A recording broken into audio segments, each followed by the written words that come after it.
Halo, apa kabar semuanya? Beberapa hari yang kemarin aku sudah review buku tentang bahagia.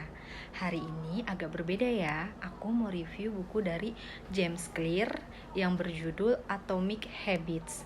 Oh iya, aku nggak bisa ngasih unjuk bukunya ke kalian karena aku baca ini di Gramedia Online. Kalian bisa langsung aja uh, download Gramedia Online, cari Atomic Habits dari James Clear. Kalian bisa langsung bacanya di situ, atau kalian bisa ke Gramedia untuk beli bukunya. Mungkin di toko-toko buku sekitar kalian juga ada. Kalian bisa langsung dapetin itu di sana ya. Langsung yuk kita masuk ke review bukunya. Perubahan kecil menghasilkan perubahan besar. Penulis bilang, seringkali kita meyakinkan diri bahwa kesuksesan yang masif menuntut aksi yang masif pula. Entah menurunkan berat badan, membangun bisnis, menulis buku, atau meraih sasaran lainnya. Kita memberi diri sendiri beban untuk membuat perubahan yang akan menjadi perbincangan semua orang. Jika kita bisa menjadi 1% lebih baik setiap hari dalam 1 tahun, akhirnya kita akan 37 kali lebih baik pada penghujung tahun. Karena kebiasaan adalah bunga majemuk dalam perbaikan diri. Sama halnya dengan uang yang menjadi berlipat-lipat karena bunga majemuk. Pengaruh kebiasaan menjadi berlipat-lipat sewaktu kita mengulang-ulangi kebiasaan itu. Kebiasaan dapat menjadi bunga majemuk yang baik atau buruk bagi Anda. Contoh, bunga majemuk positif, hubungan. Orang cenderung membalas perilaku kita kepada mereka. Makin sering kita menolong, maka makin sering orang menolong kita. Menjadi sedikit lebih ramah dalam tiap interaksi dapat menghasilkan jaringan hubungan yang luas dan kuat sejalan dengan waktu. Contoh bunga majemuk kebencian. Huru-hara, protes, dan gerakan massa jarang terjadi karena penyebab tunggal. Sebaliknya, agresi-agresi kecil tapi lama dan kekecewaan kecil setiap hari dan pelan-pelan semakin bertumpuk sampai suatu peristiwa memicu dan menyebar seperti kebakaran hutan. Kebiasaan seringkali muncul tanpa keistimewaan, sampai kita melewati suatu ambang batas kritis dan membuka pintu ke tataran performa baru. Ada satu alasan pokok mengapa sulit membangun kebiasaan yang awet. Orang membuat beberapa perubahan kecil, tetapi tidak dapat melihat hasil nyata, jadi ia memutuskan untuk berhenti. Contoh, aku sudah lari pagi setiap hari selama 1 bulan, tapi kenapa aku tidak melihat perubahan apapun pada tubuhku? Begitu pikiran seperti ini berkuasa, langkah berikutnya adalah menghentikan kebiasaan baik yang sudah dimulai. Padahal, untuk mendapatkan perubahan yang bermakna, kebiasaan perlu dipertahankan cukup lama untuk bisa membuat terobosan ke tataran yang disebut dataran potensi diri. Penulis juga bilang, semua hal besar berasal dari awal yang kecil. Bibit setiap kebiasaan adalah keputusan tunggal yang sangat kecil. Namun, ketika keputusan itu diulang, kebiasaan berakar dan tumbuh makin kuat. Akar-akar mencengkram makin dalam dan cabang-cabang terus tumbuh. Usaha menghentikan kebiasaan buruk sama seperti merobohkan pohon beringin yang sangat besar di dalam diri kita. Dan usaha membangun kebiasaan baik sama seperti merawat tanaman bunga yang sangat sensitif setiap harinya. Ada 3 perubahan: perubahan hasil, perubahan proses, dan perubahan identitas. Cara yang paling efektif untuk mengubah kebiasaan adalah berfokus bukan pada apa yang ingin dicapai, melainkan pada tipe apa yang diinginkan. Lalu, identitas kita muncul dari kebiasaan-kebiasaan. Setiap aksi sama seperti suara dukungan untuk tipe orang yang kita inginkan. Menjadi versi terbaik diri kita menurut kita. Terus-menerus mengedit keyakinan-keyakinan kita dan mengikatkan serta memperluas identitas kita. Alasan utama kebiasaan itu penting bukan karena memberi Anda hasil-hasil yang lebih baik, meskipun bisa, tetapi karena kebiasaan yang dapat mengubah keyakinan tentang diri sendiri. Kebiasaan adalah perilaku yang telah diulang-ulang sampai menjadi otomatis. Tujuan akhir kebiasaan adalah memecahkan masalah-masalah dalam hidup dengan energi dan upaya sekecil mungkin. Kebiasaan apapun dapat diuraikan menjadi lingkaran umpan balik yang meliputi 4 langkah: petunjuk, gairah, tanggapan, dan ganjaran. 4 kaidah perubahan perilaku adalah seperangkat aturan sederhana yang dapat digunakan untuk membangun kebiasaan-kebiasaan lebih baik. Hal itu pertama, menjadikannya terlihat. Yang kedua, menjadikannya menarik.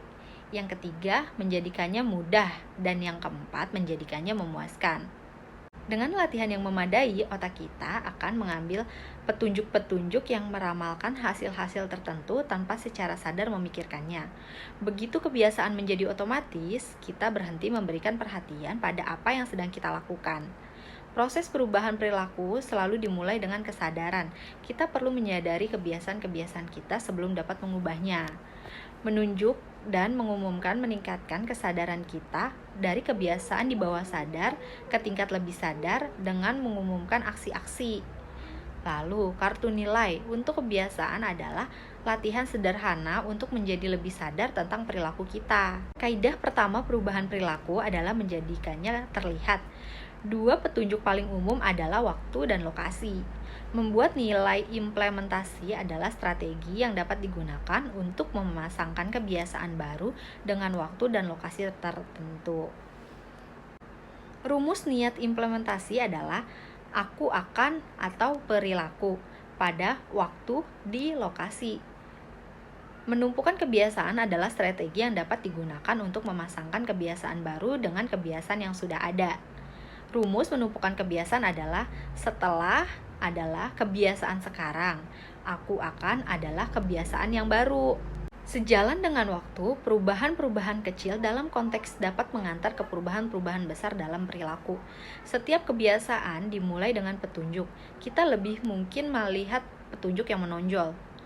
Buatlah petunjuk-petunjuk untuk kebiasaan-kebiasaan baik yang menonjol di lingkungan kita. Secara bertahap, kebiasaan-kebiasaan Anda menjadi terhubung, tidak dengan pemicu tunggal, tapi dengan konteks keseluruhan yang melingkupi suatu perilaku. Konteks menjadi petunjuk. Lebih mudah membangun kebiasaan baru di lingkungan baru, karena kita tidak bekerja melawan petunjuk-petunjuk lama. Kebalikan hukum pertama perubahan perilaku adalah menjadikannya tak terlihat. Begitu suatu kebiasaan terbentuk, mustahil Anda akan melupakannya.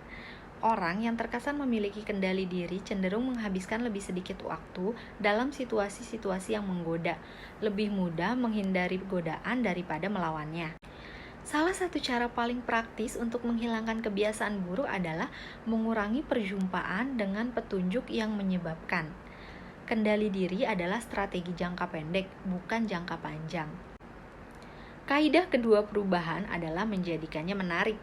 Makin menarik suatu kesempatan, makin besar peluangnya untuk menjadi kebiasaan. Kebiasaan adalah lingkungan umpan balik yang digerakkan oleh dopamin. Ketika kadar dopamin meningkat, begitu pula motivasi kita untuk beraksi. Antisipasi terhadap ganjaranlah bukan pemenuhannya yang membuat kita melakukan aksi. Makin besar antisipasi, makin besar lonjakan dopamin yang terjadi. Paket godaan adalah satu cara untuk menjadikan kebiasaan kita lebih menarik. Strategi ini adalah memasangkan aksi yang kita inginkan dengan sebuah aksi yang kita butuhkan. Kultur tempat tinggal menentukan perilaku-perilaku mana yang menarik bagi kita. Kita cenderung mengambil kebiasaan yang dipuji dan diterima oleh kultur kita karena kita memiliki hasrat yang kuat untuk menyesuaikan diri dan menjadi bagian dari kelompok. Kita cenderung meniru kebiasaan 3 kelompok sosial yang akrab seperti keluarga dan teman, orang banyak atas sekelompok, dan orang berkuasa yang memiliki status dan prestisi. Salah satu hal yang paling efektif untuk dilakukan guna membangun kebiasaan yang lebih baik adalah bergabung dengan kultur tempat. Yang pertama, perilaku yang Anda inginkan dianggap normal. Dan yang kedua, Anda sudah memiliki sesuatu yang juga dimiliki oleh sesama anggota kelompok. Kebiasaan kita sama seperti solusi dunia modern untuk hasrat-hasrat purba. Penyebab kebiasaan-kebiasaan kita sesungguhnya adalah prediksi yang mendahului kebiasaan itu. Prediksi mengantar ke perasaan. Berfokuslah pada manfaat dari menghindari kebiasaan buruk untuk menjadikannya terkesan tidak menarik. Kebiasaan menjadi menarik ketika kita mengaitkannya dengan perasaan positif dan tidak menarik ketika kita mengaitkannya dengan perasaan negatif. Ciptakan ritual motivasi dengan melakukan sesuatu yang Anda nikmati sesaat sebelum kebiasaan yang sulit. Hukum ketiga perubahan perilaku adalah menjadikannya mudah.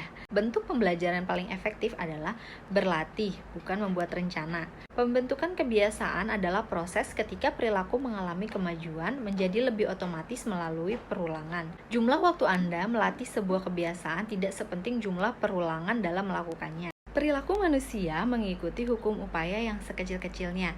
Kita secara alami akan condong ke opsi yang menuntut kerja paling sedikit. Ciptakan lingkungan tempat hal benar dapat dilakukan dengan semudah mungkin. Kurangi hambatan yang terkait dengan perilaku baik. Ketika hambatan lebih sedikit, kebiasaan menjadi mudah. Tingkatkan hambatan yang terkait dengan perilaku buruk. Ketika hambatan tinggi, kebiasaan menjadi sulit. Dan menyiapkan lingkungan agar aksi yang mendatang lebih menjadi mudah. Gimana menurut teman-teman? Mudah dimengerti kan ya? Jadi itu beberapa poin dari buku Atomic Habits-nya James Clear. Masih ada beberapa poin lainnya dan aku akan bahas di review berikutnya ya. Makasih ya udah mau nonton video ini. Kita ketemu lagi di review buku berikutnya. Bye-bye!